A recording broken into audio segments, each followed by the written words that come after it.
Təhsil mi daha önəmlidir yoxsa xarakter mi? Bu sualın cavabını vermək üçün sizinlə çox maraqlı bir hekayəni paylaşmaq istəyirəm.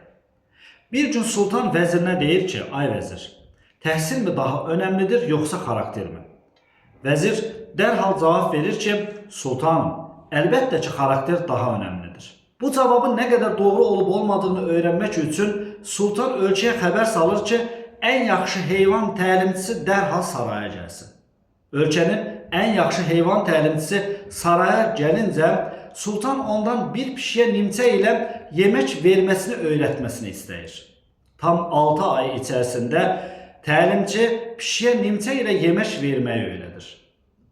Pişiyin necə təlim aldığını öyrənmək üçün bütün saray əyanı sarayda toplaşır. Ağıllı pişik əlindəki nimçə ilə xidmət verməyə başlayır. Sıra vəzirə gəlincə sultan yenə soruşur. Vəzir, təhsil mi daha önəmlidir yoxsa xarakter mi?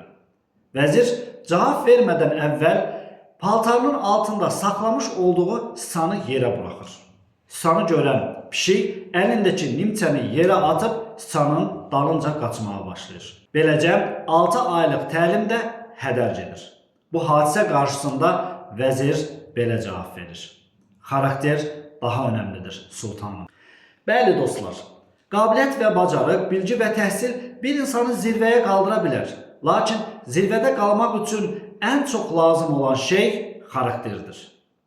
Əslində bacarıqsız olmaq bir qüsur deyildir.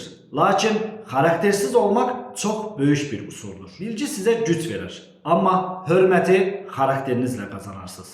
Şərəfli insanların üstündə əsdikləri şey xarakterləridir.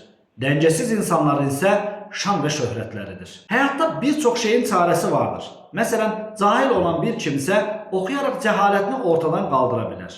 Pulu olmayan kimsə qazanaraq bunu əldə edir. Yəni, qısaca bir çox şeyin çarəsi vardır. Amma bir kimsənin xarakteri yoxdursa, bunun əlacı da yoxdur. Ağıl və bilgi iki tərəfi kəskin qılınc kimidir. Xarakter isə bunun sapıdır.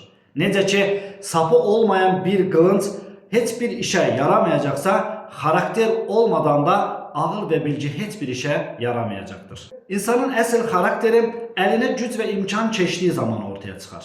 Beləcə, bir insanın hansı xarakterə sahib olduğunu bilmək istəyirsinizsə, onun hadisələrə necə reaksiya verəcəyinə baxın. Yəni, bir insanın çətin anlarda başqa insanlara necə reaksiya verəcəyinə baxaraq, onun hansı xarakterə sahib olacağını bilmiş olarsınız. Tam da bu pişiyin qissəsində olduğu kimi. Bu qissədən hissə almaq ümidi ilə.